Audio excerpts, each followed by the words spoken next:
Verbs, ये तो हम सब जानते हैं कि एक्शन वर्ड्स को हम वर्ब्स कहते हैं, like doing, eat, play, jump, sleep, play out, going या गो। इस तरह के सारे वर्ड्स जिसमें आप कुछ ना कुछ कर रहे हैं, दे आर कॉल्ड वर्ब्स। लेकिन कंफ्यूजन कहाँ होता है? मैं वर्ब्स नहीं पढ़ा रही हूं, मैं आज आपको पढ़ा रही हूँ ऑक्सिलरी वर्ब्स, जिन्हें हम हेल्पिंग वर्ब्स भी बुलाते हैं, and main verbs.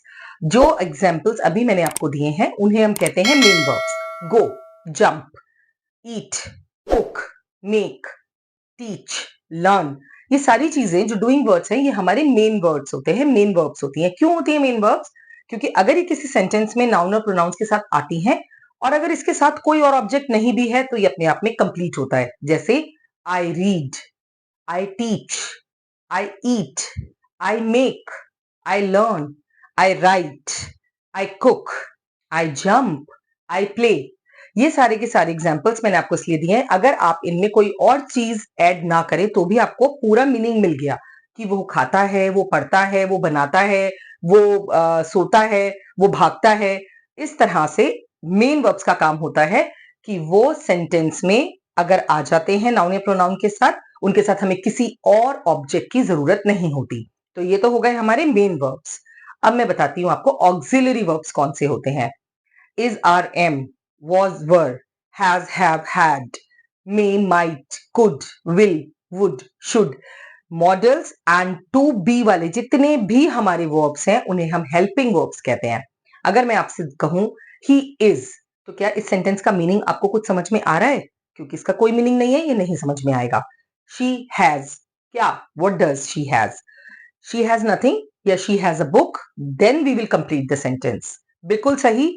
Main verb अगर यहां पर होती she has a book, so then only she makes it sentence complete. But she has के बाद हमारे पास कोई मीनिंग नहीं है। इसका मतलब ऑक्सिलरी वर्ब्स जो होती हैं वो मेन वर्ब्स के साथ या उसके बिना आती हैं, बट उनको ऑब्जेक्ट की जरूरत पड़ती है to make a sentence meaningful.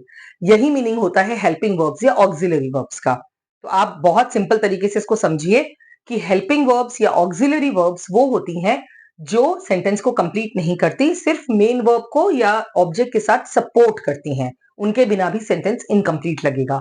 लेकिन अगर आपके पास एक मेन वर्ब है, आई रीड, आई कुक, आई ईट, इस तरह का, तो वो सेंटेंस अपने आप में कंप्लीट है। सो ये डिफरेंस होता है ऑक्सिलरी वर्ब्स और मेन वर्ब्स के बीच में। कोई भी किया जाने वाला काम मेन वर्ब को कंप्लीट कर देता है, सेंटेंस को कंप्लीट करता है। लेकिन अगर आप ऑक्सिलरी वर्ब लेंगे तो आपने देखा होगा उसमें हमें किसी को एक सपोर्ट, मेन वर्ब के साथ उनकी सपोर्ट की जरूरत पड़ती है जो हमें ये बताता है कि नाउन या प्रोनाउन की क्या स्टेटस है। जैसे शी हैज अ बुक, उसके पास एक बुक है। शी इज इन डिलेमा, वो डिलेमा में है, ये उसकी स्थिति शो कर रहा है। So is important. She in dilemma doesn't make sense. तो टेंसेस को मॉडिफाई करने के लिए या एक्सप्लेन करने के लिए, किसी भी स्पीकर के मूड को उसको एक्सप्लेन करने के लिए, या फिर एक सेंटेंस को सपोर्ट करके एक पूरा मीनिंगफुल सेंटेंस बनाने के लिए हमें ऑक्सिलरी वर्ब्स की जरूरत पड़ती है। And these are called helping verbs also. ज्यादातर बच्चों को जो कंफ्यूजन होता है वो यही होता है कि ये ऑक्सिलरी वर्ब्स क्या है और मेन वर्ब्स क्या है। तो आज के बाद आपको ये कंफ्यूजन बिल्कुल नहीं होगा।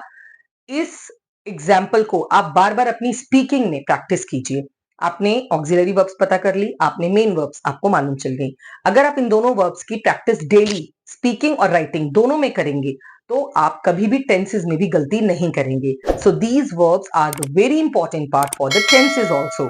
If you want to get perfection in tenses, please go for these helping verbs, इधर ऑक्सिलरी वर्ब्स या फिर मेन वर्ब्स। सो इसका यूज आप कैसे कर सकते हैं? 5 सेंटेंसेस आप ऑक्सिलरी वर्ब्स के बिना खाली मेन वर्ब्स को यूज करके बनाइए, और 5 सेंटेंसेस आप सिर्फ ऑक्सिलरी वर्ब्स डालिए। आपको पता लगेगा कि ऑक्सिलरी वर्ब्स इनकम्प्लीट सेंटेंसेस हैं, तो उनमें आप ऑब्जेक्ट ऐड कीजिए। इस तरह आपको सेंटेंसेस लिखने भी आएंगे और उसके साथ साथ आपको स्पीकिंग स्किल्स में भी हेल्प मिलेगी। सो आई होप आपको वर्ब्स क्लियर हैं। So keep practicing tenses and verbs every day by using helping verbs as well as main verbs. All the best. Thanks for watching. Subscribe to our channel.